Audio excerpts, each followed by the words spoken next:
Hi, welcome to our podcast. Welcome, Freewoman. So glad you could make it. Yeah, I say this with a lot of perkiness and excitement in my voice, but that's because I just took a bunch of ibuprofen to help my neck and my body not hurt. Don't forget the caffeine too. Oh, you gotta have a little bit of that. Yeah, we had some coffee this morning and then a matcha right before this. So I'm like, can you just put it in my vein? put it in my veins. Just like, it would really help me get out of bed Yeah. if we just could have an IV of that click on at like Yeah. 8 a.m. That would be so nice. Just walk around with one of those stands and just get coffee in it and strip it into your body. That would be great. I'd probably be able to get a lot more done. So I mean, there are probably some side effects to that, but it's fine. it's not good. It's not. Well, it helps me. The caffeine helps to kind of wake me up. But could I have something that would bring my brain back on? Is there something that can turn my brain back on, please? Like Cocaine? Well, probably should not go down that road. It's a slippery slope when When the coffee stops working. Oh, well, but this like perimenopause Methamphetamines? thing. I know, this perimenopause thing where you have like serious brain fog. Like I can't even like brain speak. fart? Yeah, it's no joke. It's awful. So if I at moments am just staring into the abyss, or if I don't have words, it's because things are not good today. I know up we here. like to blame perimenopause for a lot, but trauma also gets to have its place too at the table. So there's some CPTSD in there. There's a lot there, And it deserves its due credit. Okay, we will let it stand in front today. We will let it showcase itself. Let's talk about my CPTSD brain. The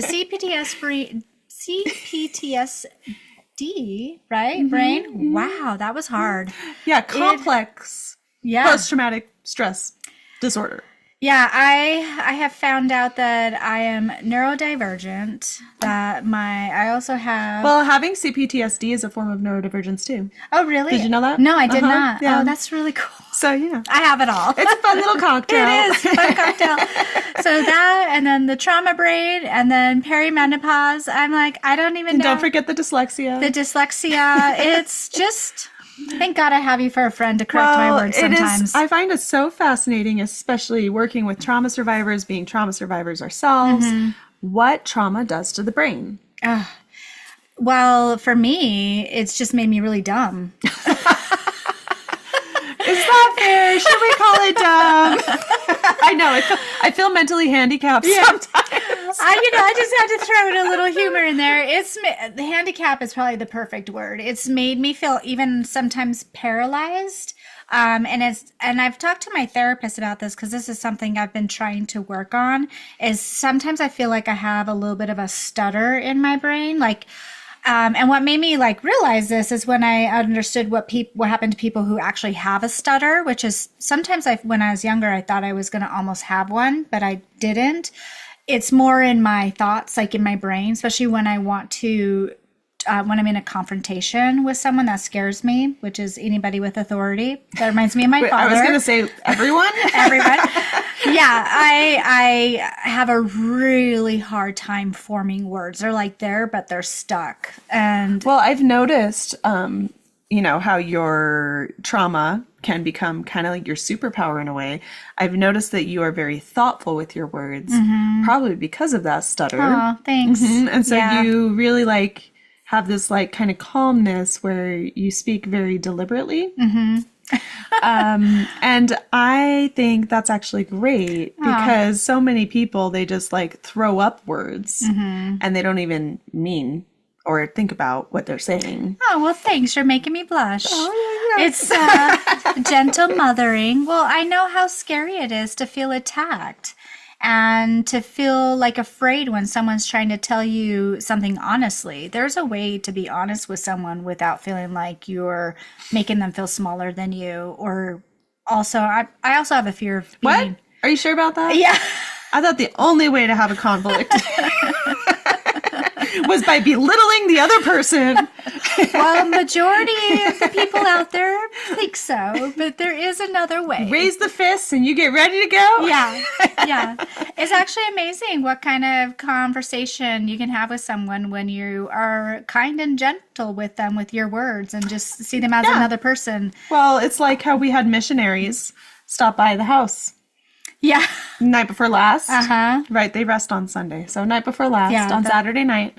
And they just were, I could tell how surprised they were that someone who is a non-believer was so kind towards them. Yeah, they were. I could tell. I was in the background listening with our daughters. Yeah, she was hiding while I had to go out and deal with the confrontation. So I'm gonna run up to the door and be like, "We don't believe, go away! You're in a cult! Run! Save yourselves, darling girls! Don't go through what we went through figuring it out." Yeah, but it's that same thing as, I grew up in a cult. I grew up in the Mormon cult. I grew up just heavily indoctrinated. And at their age, I would have probably been doing the same thing. I was spreading the good word.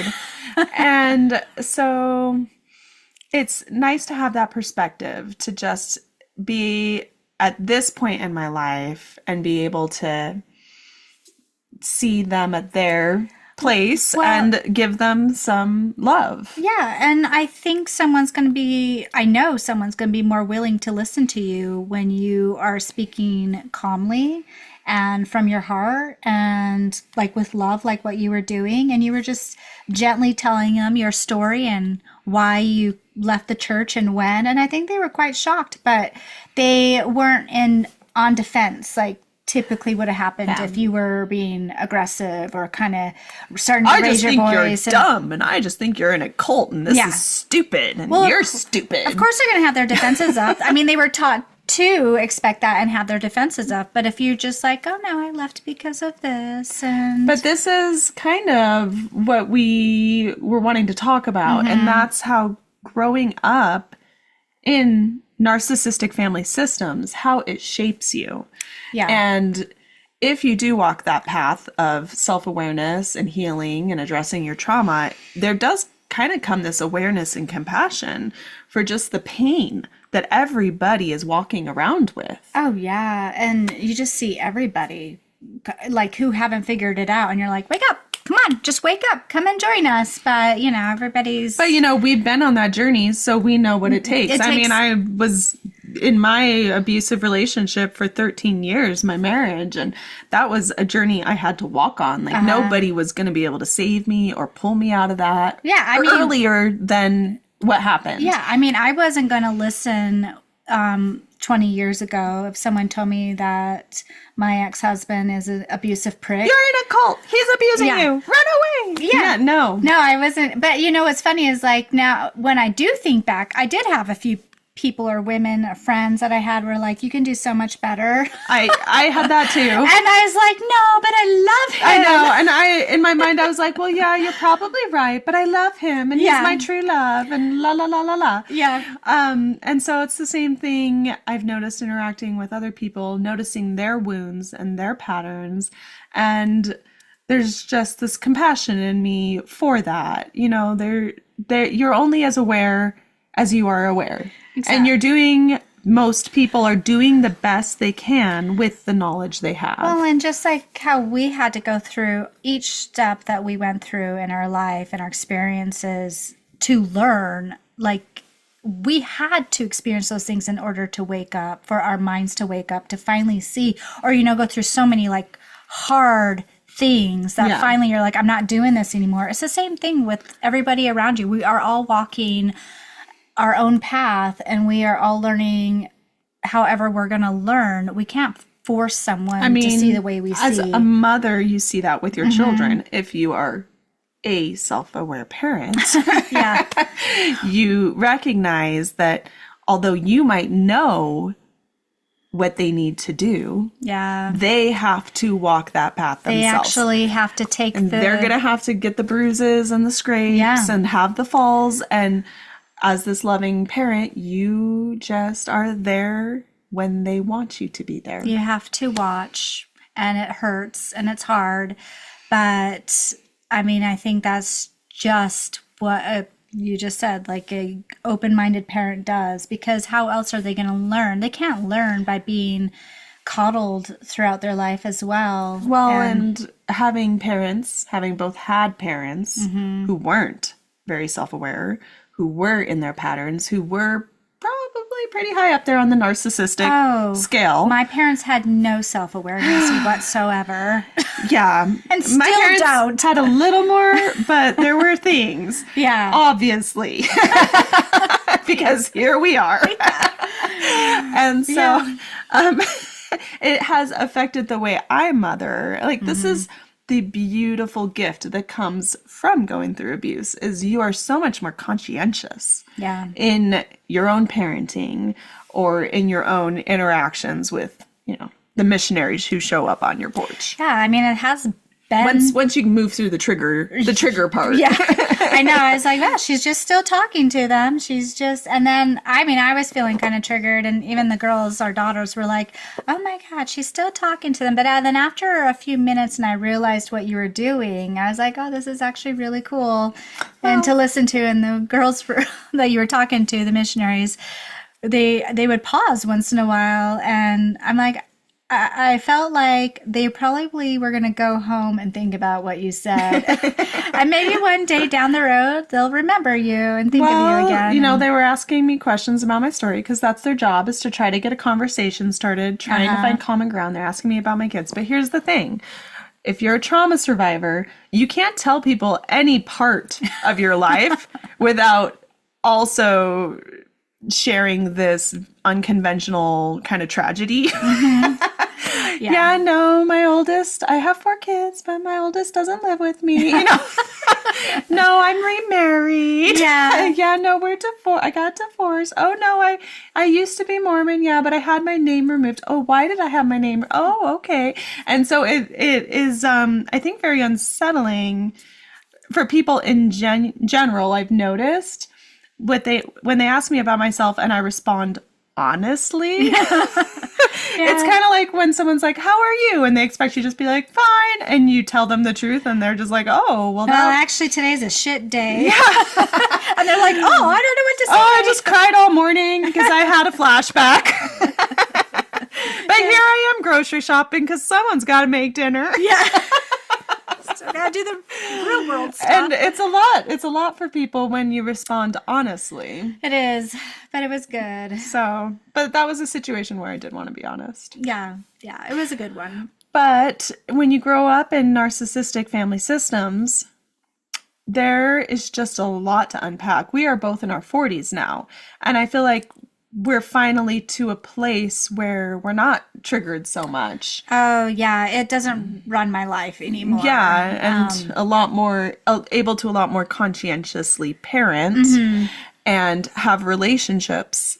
And it was a journey, though. Oh, it has been climbing. It's been like climbing the Tetons and never feeling like you're ever going to get to the top.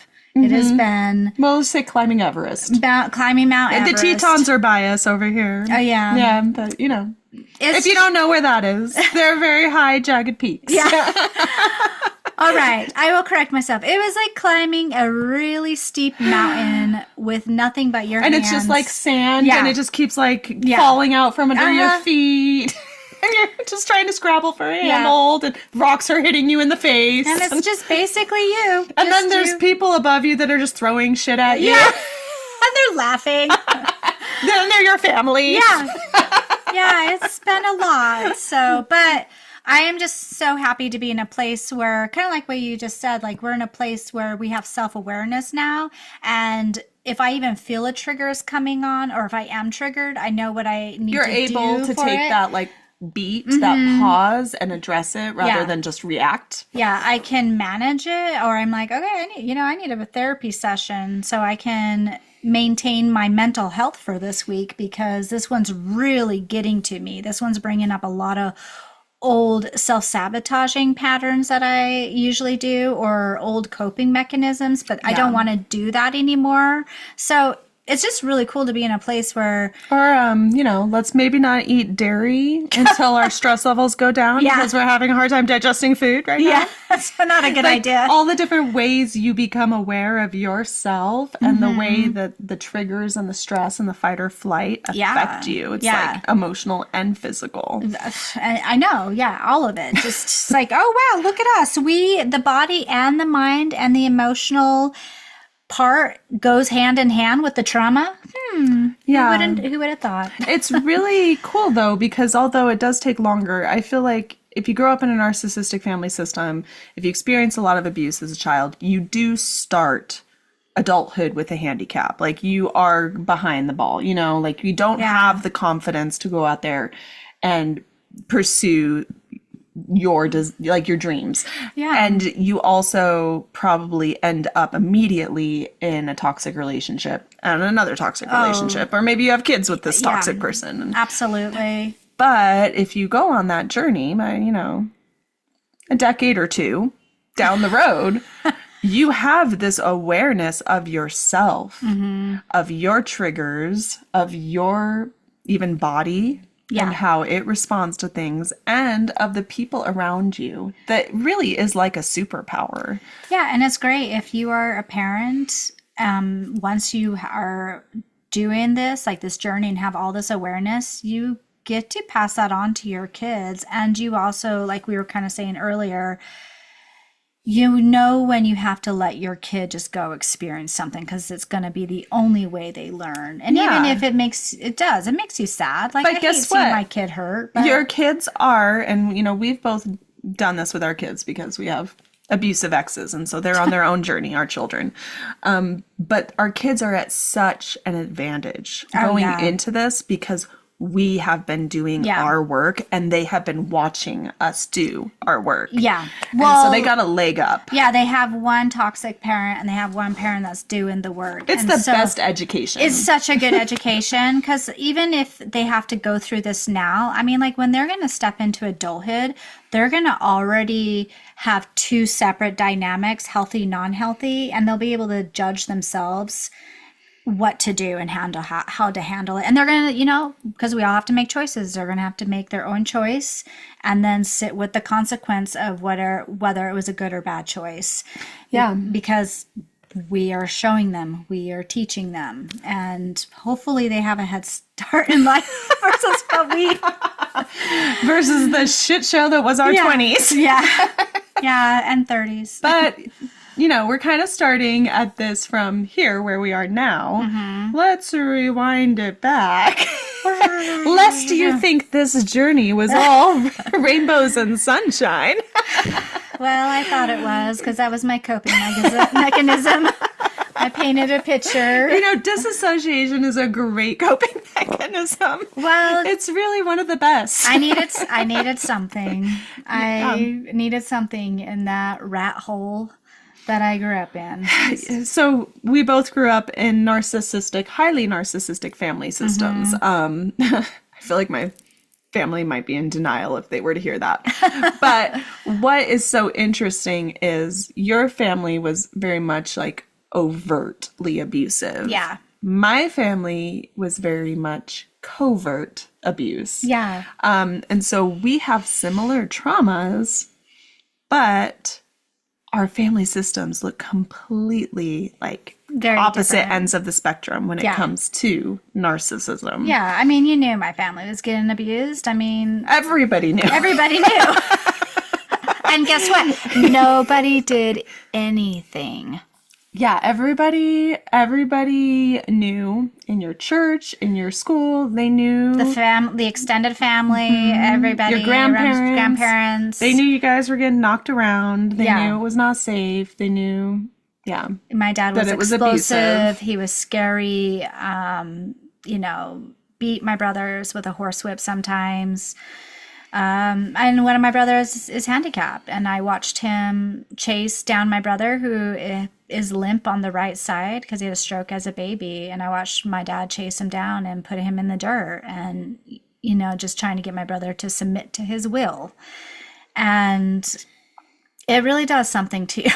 It's terrifying. There's a reason that you disassociated. Yeah. I mean, if you have no option to run away or to rescue yourself from a situation, your options are very limited. And disassociation is a common coping mechanism. Yeah, the hardest thing for me has been learning to go into the times I disassociated, see the truth, but then it's been really challenging as an adult to not use my coping mechanisms anymore and sit in reality and the truth rather than trying to hide away internally. Because when I do that, it's like I'm not getting the full embodiment of the experience, and which can cause me to not necessarily have the right boundaries afterwards, because I'm like, oh, it wasn't so bad. But I've had to learn to actually be in my body and be present and teach myself that I'm safe, and me now can protect myself. And it's been really hard. It's been really scary. Yeah. But as I've been doing it for the last like 3 years, I would say, where I've been really making myself be in the moment, even the scary moments, I've been realizing that I am safe. Like, I'm still alive right now. And it's kind of shocking to me sometimes. Because it felt like it could be a close call there for a minute. Well, it did. It felt like death was knocking at my door, because that fear is so inside, is so overwhelming. And I feel alone. I'm alone. It is up to me. It has always been up to me. Yeah, to figure it out. Those really dark trauma emotions, no one can do that for you. No. You just have to face that fear, that trigger. Yeah, that feeling that you're going to die or something horrific is going to happen. It's almost like a storm coming in on the inside, and it's going to swallow me up. And I had to learn to be present even in that. And I had to tell myself that we are safe. Like, and we've said this before, like tapping really helps me, like especially like tapping right at my heart and just like remembering to breathe. And I am protecting me now. I am keeping me safe now. And I had to overcome some big scary moments, and then they passed by, and I was like, I'm still alive. And we are still all put together. Maybe not so much mentally. Well, it might not look good on the outside, but okay, it's coming together inside. My body's trembling, it takes a minute for the body to realize what's going on, but it is really, really scary facing these parts of yourself and teaching yourself to be in your body and present. Not just the disassociation. I mean, that's a huge one. There's also the low self-worth. Yes. Oh, God, I know. That one's been really hard, too. I was like, do you want me to point out everything? Yes, you just point them out. Yeah, there's low self-worth. There's self-sabotaging. Mm-hmm. There are so many things that come from growing up in an abusive home or a emotionally absent home or just this narcissistic trauma that comes from being the scapegoat in the family. Yeah. Well, and I think for me, the self-sabotaging comes because of the low self-worth, and there's a part of you that just believes you do not deserve to have something good. Well, and it's familiar. Failure, being at the bottom, that is a familiar place. It's comfortable. And if you start to do the things that are going to take you out of that place, it can create feelings of like fear and terror. And it's kind of like you're in a safe crate or kennel, like a dog. Yeah. And you're being asked to step out of this crate. Yes. And you're pushing yourself to be seen as well and being vulnerable. And that is so scary also, because again, it comes back to, am I safe? I don't feel safe. And so it's almost easier just to self-sabotage and keep yourself in that little dog crate, because I'm familiar with that. I know how to make that area look beautiful. It's super pretty. It's pretty. It's got blankets. It's got a pillow. Yep. It's beautiful. I know how to survive in that. There might be a little poop and pee, but it's fine. It's fine. Just spray it. You It's just fine. spray it and it smells fine. But Nobody needs to know. Nobody needs to. It's safety. That cage is safety, and that is what trauma work is. It's taking steps towards leaving that cage and finding freedom. And you feel like you're going to die. You feel like stepping out of that familiar environment, it feels like you're going to fall off a cliff. Yeah. You're just free falling. Yeah, and you feel it in your body and your mind. It's awful, but it just takes some time. Yeah, some practice. Let's see what else. What else does growing up in narcissistic family systems? Well, the low self-worth is a big one. That was the hardest one for me. Well, I also had this belief, and this was deep. This was like deep underneath. I've only recently unearthed this one. Like a year or so ago, and it completely blew my mind because I would have never realized, I never had realized that I was carrying this with me. But this belief that I am just wrong, that I am just the problem, that I just need to almost apologize for my existence and constantly be accepting that I'm at fault. Yeah. It's almost hard to verbalize, but it's just this very, very deep foundational belief that I am wrong. Yeah, it almost feels like you feel wrong for even taking up space, even for existing. And it affects how I walk into a room, how I walk out onto the stage, whether I want to write a book or create a business or be on a podcast. Hello. There has always been this energy of I don't belong here. Well, and it leaves but it leaves you apologizing too for even all the time. And I've seen this. Thank you so much for listening. This must have been such a burden on you. Yeah. I've watched you as you've healed this one, and even being around other people, and you've felt like you're just too much, and I'm like, you're not. But you have helped me with this one. And I'm you're not too much. You're just genuine. And that makes people uncomfortable because people are not used to genuine people. They're not used to the honest answer when they ask the question. Yeah, they're just used to the pretend because everybody's pretending so much. And you don't do that. You did not come with that.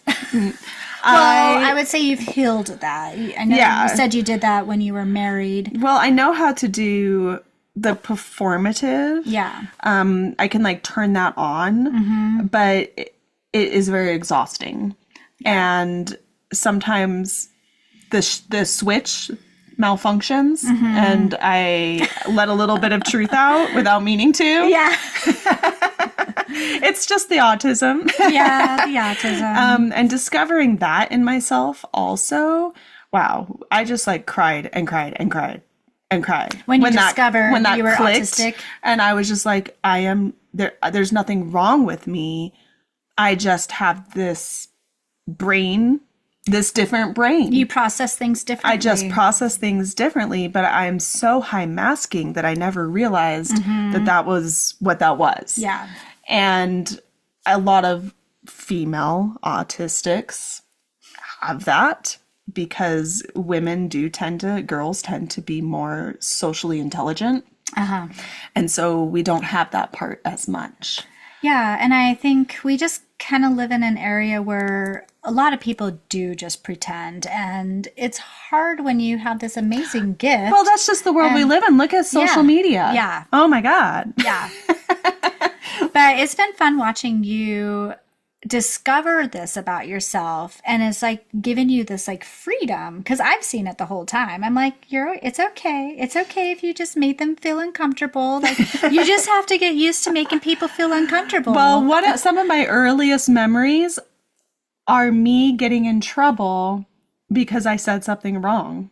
But I never understood it. Yeah. I was I don't understand why that was bad to say that or do that. They didn't seem upset. It was just the truth. Like, Yeah. we were just having a conversation, but my mom would get so upset and I would get in so much trouble. I would get that like death stare and that withdrawal of affection and love. Well, yeah. And so it's just this feeling that something's just wrong with me. I was a true speaker as a kid too, and it was not good. So That's always who the scapegoat is. Yeah, so- You're always the one that sees the truth. Like, you just can't help it. You just see it. and then you say the truth, and then you get in trouble. The family recognizes that you are this little wild card here speaking truth. Yeah. And so you have to be put in your place. You have to be taught that you are the problem. You have to be made to think that you are wrong. And to actually, Just a lot of gaslighting, and if there was a song to summarize my childhood, it's "How do you solve a problem like Maria?" from the Sound of Music. I was always the problem. I don't know what I was doing because I didn't drink, I didn't party, I didn't do drugs, but I was the problem and I needed to work on it. Well, you were not the problem. The problem was your family's system and dynamic. and something about just who I am ruffled that system. Yeah, and then, you get married, and then you have your own kids, and then all of a sudden, Well, and I married someone that embodied this dynamic. Yeah. And so I was always the problem in that relationship too. And it just drove the nails into the coffin. We were done. It was set. yeah, well, that's what happens too, is like growing up in abusive homes, narcissistic homes, you are most likely, unless you are very lucky, gonna go straight into a relationship or marriage like your family. You're just gonna step right into the same type of abuse. Yeah. Yeah. I married my mother. Yeah, well, Someone who was very controlling, very rigid. very rigid, and never took accountability and never apologized. Yeah. Yeah. Yeah, and my ex, well, I grew up, I also had the pedophilia in my childhood, and I was molested as a child. I'm grateful I did not pull that card from the deck. It's for been, trauma card. It's been a really tricky one to unravel, because not only is my Sexual trauma is energetic. yeah And so it's sometimes, like we've talked about, it's even just the way they tickled you. yes And so it can be really hard to unpack, especially if it started in childhood. well, I knew at a very, very young age that my dad was disgusting and a pervert. And that's what I'm still trying to unravel and understand. And that is one of the reasons why I never felt safe, is because of that. But because I was molested as a child, it just did something to me very young. I numbed out. And then even though I knew it was not normal, a part of me thought it was normal. Even though you knew you didn't like it, Yeah. you thought it was normal. Yeah. And then I numbed it out. And, this was like my whole childhood. It wasn't just being touched inappropriately. It was also like the games we played as kids. So there were so many things that like happened that when I went and I found someone, lo and behold, he had also some sexual trauma as well. And he also did a lot of things that I should have said no to, but I said yes to because I thought I was supposed to. I thought that this is what love is. Well, that's the thing. It's like when you grow up in these toxic family systems, there is this, you are taught, here's another trauma, you are taught to doubt your inner voice. And so that inner voice, that inner intuition that says, I don't like this, I don't want this, you're taught to shove it down. And not boy, did I ever. say no, not have boundaries, not create problems. And so you end up with very dangerous people, unhealthy friendships, because you don't know how to advocate for yourself. Yeah. Or even what it is you want after a while. You don't even know what you want. I know. And that was me. It was such, it was so foggy. And also being raised Mormon too, and being taught my body belongs to my husband. I kind of took that to heart. Like, I really Same. thought it was true. Like, Same. Well, so you don't have boundaries in that area Yeah. either. Like, I don't have ownership of this. I don't have boundaries around this. yeah. And what finally shifted that in me is that after 17 years of being with my ex-husband, my body was shutting down. Like, my body did not want him to touch me anymore. I know this is horrible, but I think it's actually really cool how our bodies are so wise. Yeah. And our bodies will tell us. Even if up here we are turned off, we're like, do, let the lion eat you. Yeah. Our body is like going to have this instinctual, very deep wisdom response to danger. Yeah, it was a very confusing thing for me too. And actually, because I was numbing out so much with my ex, I actually thought the answer was like having another guy to make me happy again. So I actually almost cheated on my ex-husband because I thought that was the answer to finding happiness. And then it like when it almost happened, I actually was like still numb and I was like, oh, this is actually not the answer. This is not what I want. And then after that happened, everything turned off inside of me. It was like a total system shutdown. Well, because it reinforced that belief of I am the problem. I am wrong.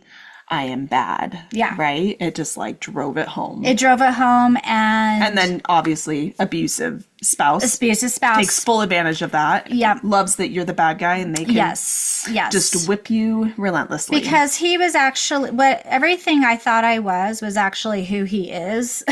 I thought I was the bad guy. I thought I was the cheater. I thought I was the loser. Well, that's what abusive people do is they put their stuff on you because it's the best way. It's Darvo, right? They redirect and then they attack. And it's the best way for them to protect themselves from consequences is to preemptively put it on you. It's so confusing, but once you get out and you do all the healing and you do therapy and you have an amazing best friend to talk to about these things, it's like when the light bulb goes off and you're like, oh my God, I'm not the bad guy. And I've carried the bad guy thing for even years after the divorce. Like it's taken me a long time. Hard because it's something that's been ingrained in you from childhood. And neither of us had a parent who was contradicting that. And whether, like it or not, hate your parents or not, what they, like how they treat you and what they believe about you shapes your reality. It does. And it's really, really hard to undo that. It takes a lot of time, patience, dedication, and it takes actually going within and self-love. Like this is what self-love is doing this kind of work. It's just so tricky because you have to even think you're worth the work. Yeah. You have to even think you're worth the divorce. Well, that you're worth fighting for. Thank God there was something inside me when everything shut down because I have this like thing in me that I've always loved, this like flame, this fire. And it went away and I was like, where'd she go? I want that. I'm going to go reclaim it. And when I reclaimed it, when it started to come back like little by little, that's when I was like, I'm fucking divorcing you. Like I started to see, like I started having glimpses of the truth, or it was just like so intense on my body after that. Like the feeling of being around him made me sick. And I'm like, what is going on with me? Well, what I've seen in a lot of survivors is that they go on the journey. Initially, the first few steps aren't for themselves. It's because the narcissistic spouse is telling them that they're the problem and that they need to work on themselves and they need to go to therapy and they need to fix their jealousy issues and this or that. And so that's how it happened for me is I started doing a lot of self-work because I was being told that I had jealousy issues and that I had insecurity issues. Sorry, I'm laughing because I know the story and I'm like, you were not. He was bringing in another woman. Yeah. And so I started doing all this really deep self-reflecting and self-work. And what came out of it was I realized that he needs to work on himself. I'm like, I think maybe I deserve better than this. He I think I deserve to be treated better than the way, you treat the dogs. Yeah, I'm like, wow, you yell at me and shit on me more than you do your own dogs. So I just feel like I think maybe I deserve better than that. Some self-respect. Like, could I at least have what Lucy's getting? Yeah, I just feel like I need a little respect from you. Like, is that too much? And so it just started with the barest minimum, and that's what sent me on the journey. But it's been 7 years now. And like I said, it was only recently that I've been like, wow, I have this really deep-seated belief that I am just a bad person.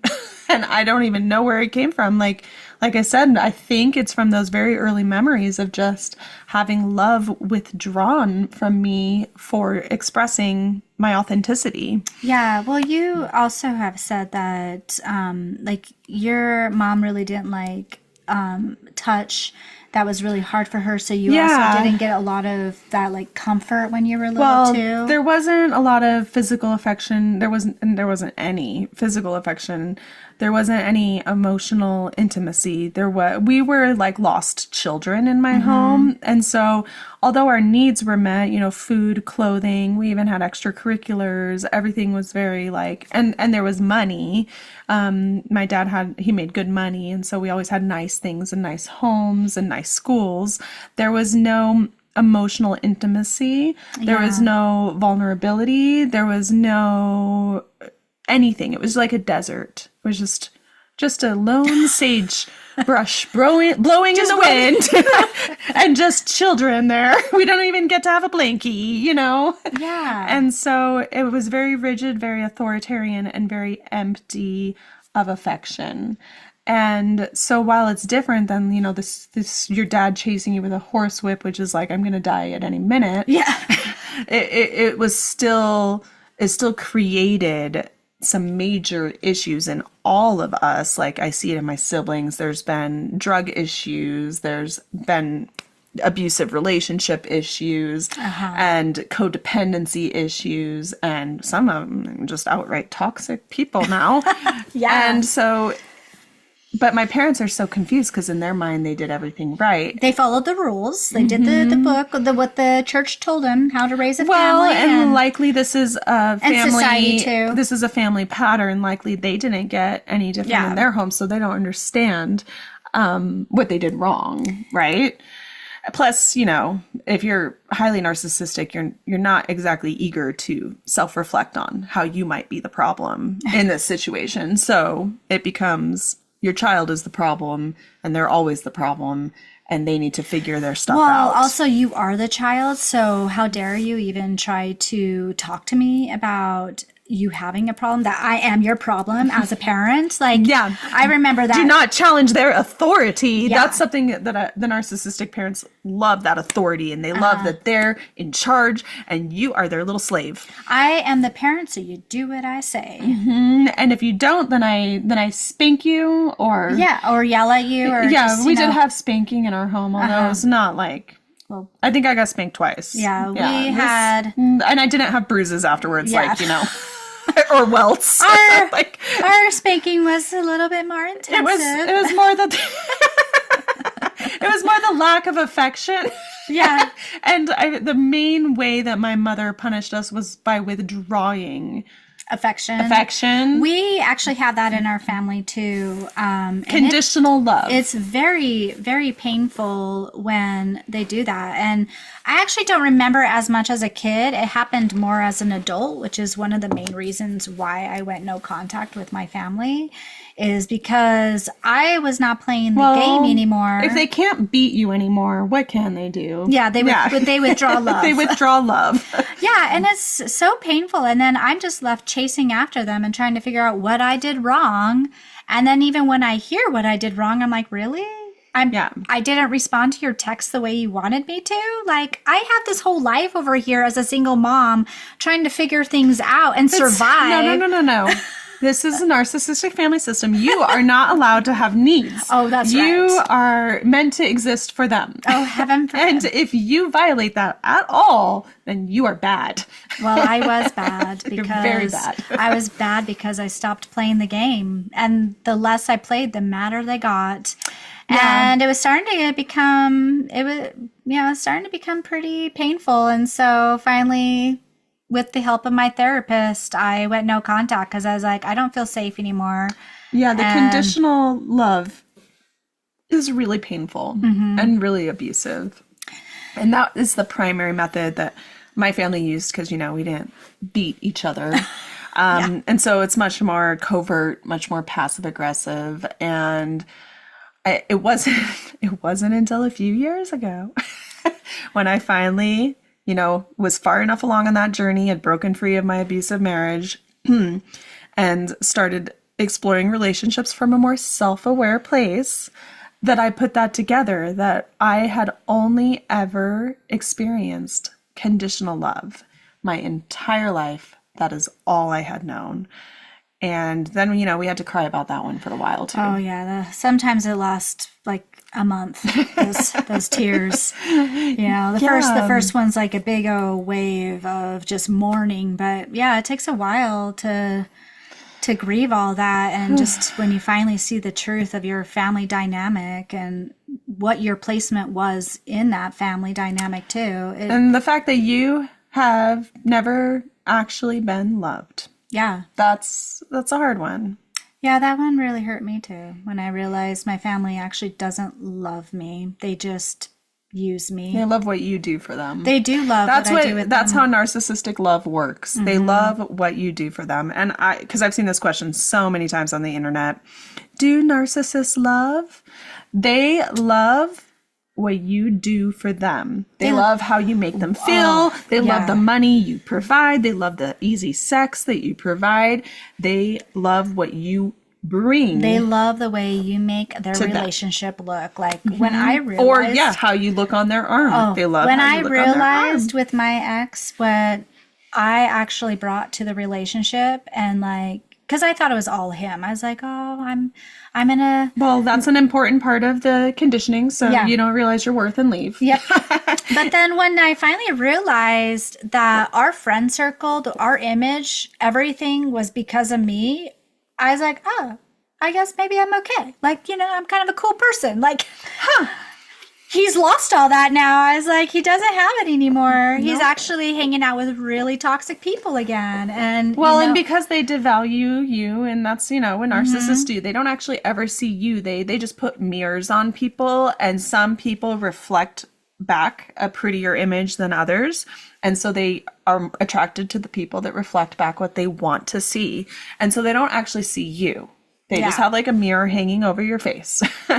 And so when you start to realize that you are more than what they have devalued you to be, and you walk away, that can be really surprising to the narcissistic individual because they haven't been seeing you at all. And so it's kind of shocks them that you would have the audacity or the self-worth or the strength to actually do to walk away. Yeah, they are left confused and surprised. Sometimes they're like, respect. After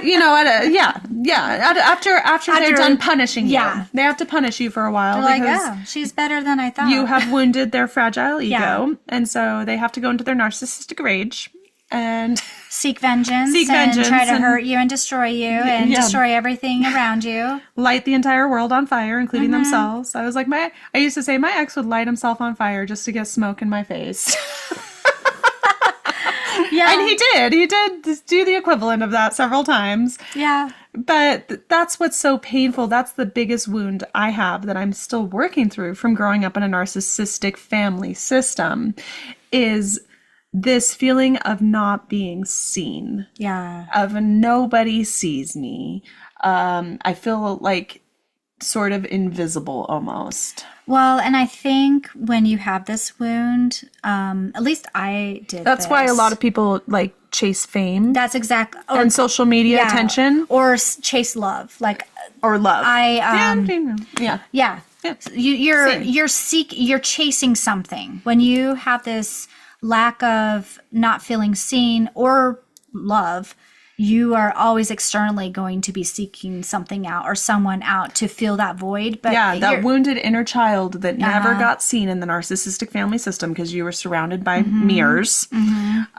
They are so desperate to like cling to that feeling of being loved. Yeah.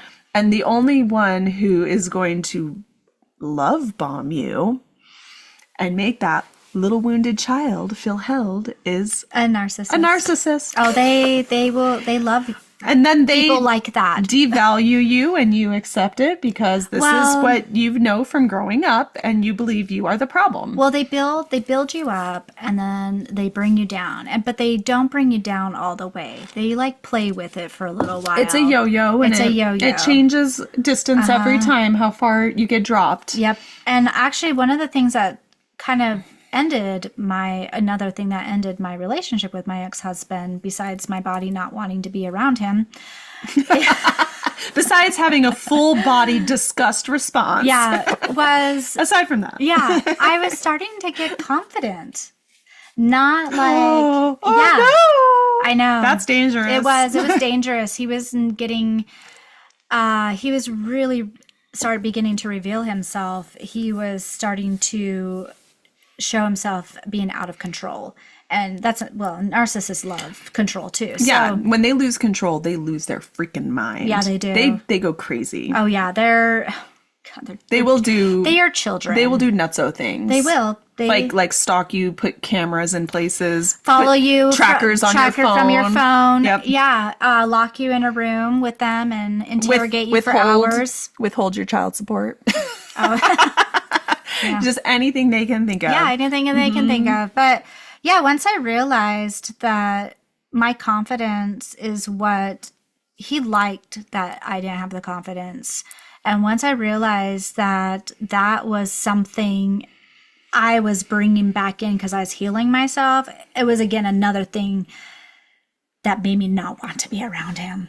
But then also with my family too, it's like I always grew up with like this confidence and they would just put me down all the time. The same. And just like, well, who do you think you are? Well, it's funny because I have a 3-year-old.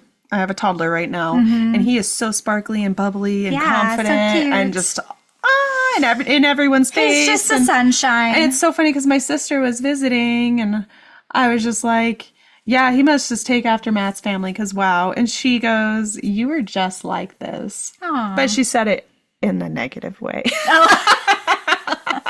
Like you were just so much for our family to handle because you were just so bubbly and so bright. And so I'm like, happy? Because I was happy and I wanted everyone to be happy and laugh and play and sing. Well, narcissists just cannot stand anything that is joyful, pure. Because it's triggering the thing inside them that's wounded. So they have to just come and trash on you. Well, they're like a happiness vampire. They are. They're the only ones that are allowed to be happy. And if someone is happy separate from them, they have to go and just like suck that right out of them. Yeah, they have to like put you down. I mean, I can remember with my... You can be happy for them. Yeah. You're allowed to be happy for them. Yeah. But that's it. But that's it. You can't be happy for yourself. You can't have your own happiness. Yeah. I mean, I even remember with my siblings, we actually used to do this to each other because there was so much abuse. Well, you're conditioned and trained. Yeah. It's part of the narcissistic family dynamic. Yeah. And so the parent abuses whatever kid, all the kids, maybe one in particular. Yeah. And then that kid abuses rippled down. siblings. Yeah. Yeah, I do remember actually when my sister was kind of blossoming when we were little and she would sing and start doing her hair a certain way and I would get so mad at her. I would just be like, stop singing.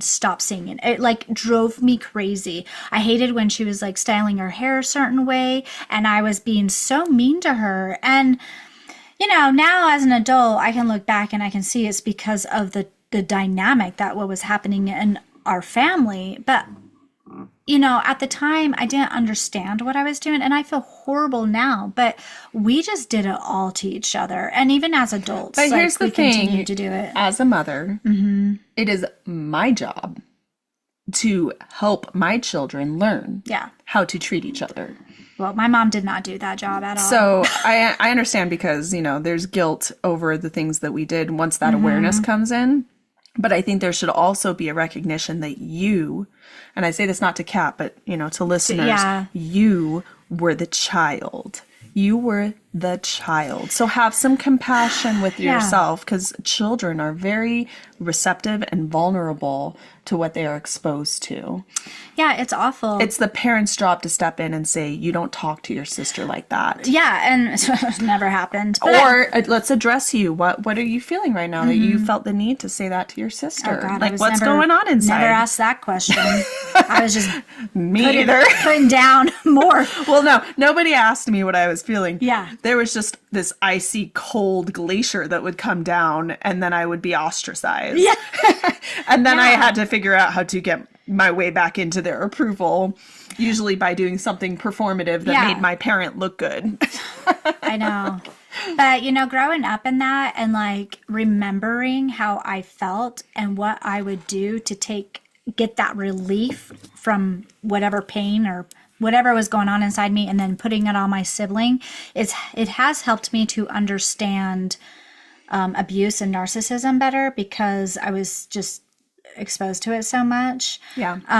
It has helped me to understand what I put up with for so long too, because I guess there's just a part of me that's just been so afraid of becoming or being a narcissist or being Which is another wound.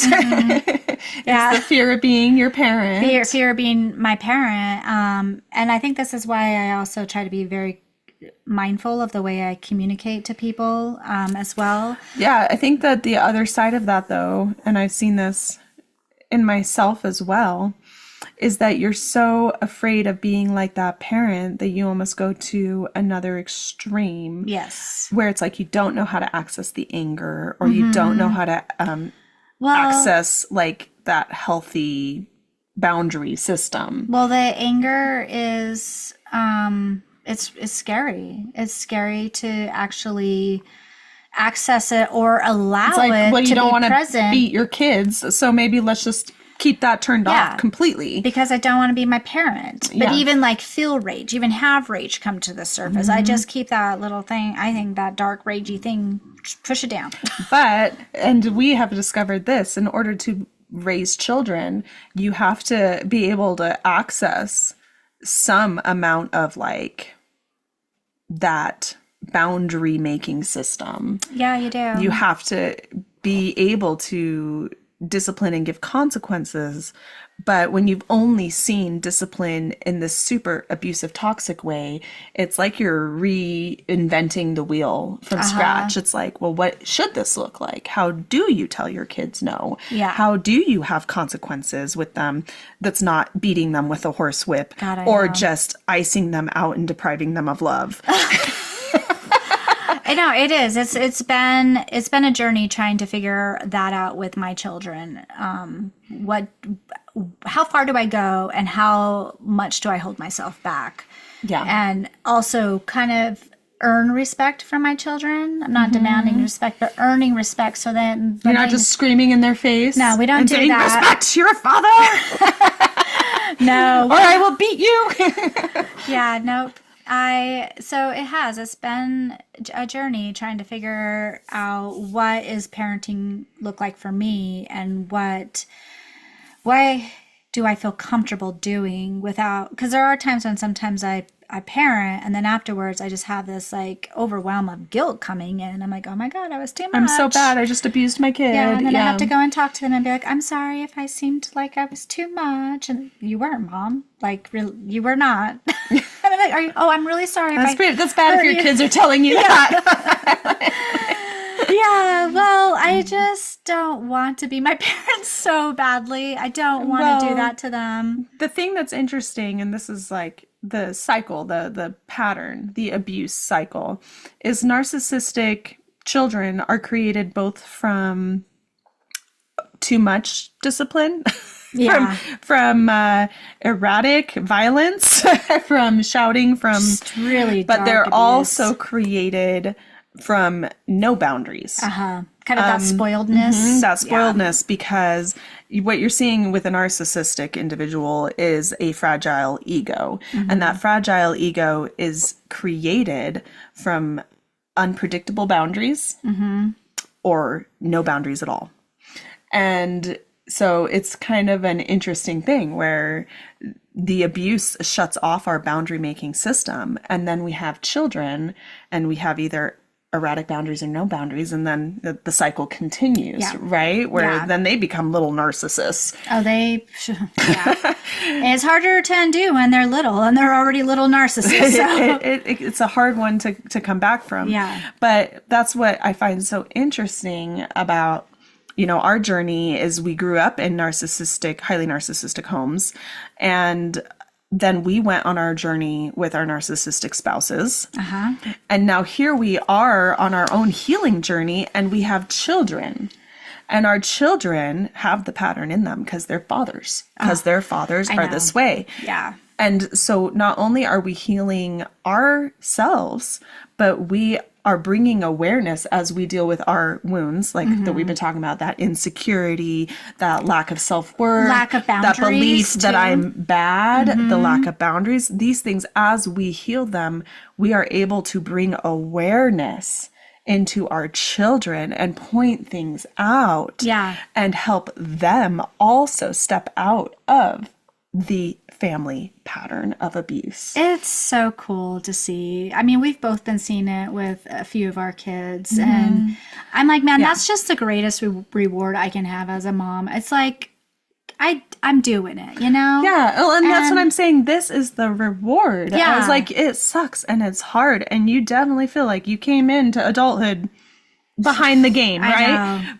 But as you go on your journey, like, look at the benefits. Yeah. At the awareness you're able to bring into, if you have kids that you can bring in for them, or if it's just the family system, siblings, parents, cousins, the way you're triggering people by doing your work is allowing them to become self-aware. They can step into adulthood without that handicap that we had. You know, they can step into adulthood and maybe wait to get into a relationship, or, you know, have a relationship with boundaries. Well, they have this understanding of themselves. We had to go on this 20-year journey to get. It was a long journey. And they're going to be able to have this understanding probably in early adulthood. Yeah. And because they're going to have to do some of like the adult stuff of course, to fully understand what their fathers were. Yeah. But you know what? Also, they know they can talk to us. They know they can come home too. We both had this. We both felt like we stepped into these abusive relationships. We felt like we made our choice. We had to stay with this man. And there were multiple times when I would have left if I had had a place to go to. Same. And I did not. I mean, I had a place, but I didn't want to go there. I want to go to that place where the love was conditional, where I was going to be judged. Yeah. Where controlled. I was going to be controlled, where I was going to be at my mother's whims again. And if that was even possible, because sometimes they weren't even living close enough for me to go to. And then I had kids, and it was just this feeling of like, I have nowhere to go. That's how I felt too. I mean, I was 2,000 miles away from the home I grew up in, and not having the finances just to pick up and start over again. And also just knowing inside, deep down, my family will never help me financially. And I don't have a home to go back to. My parents are divorced, never want to live with my father. And my mom married this like loser cowboy and moved to the middle of nowhere in a trailer with my two younger brothers. I'm like, what would I do if I moved back there? And it's not like I even felt like my family was supporting me. It was like this feeling of like, well, you made your bed. It's like, just, do you want this abuse or do you want that abuse? It's not like there's an abuse-free option. Yeah. And so I just had to, stay. I remember many times in my head, I was like, well, we made our choice. This is the choice we made. So this is it. We have to learn to adapt. Yeah. And And I think we both have done this with our kids, and our kids kind of roll their eyes because no kid wants to think they're going to be living with their mother as an adult.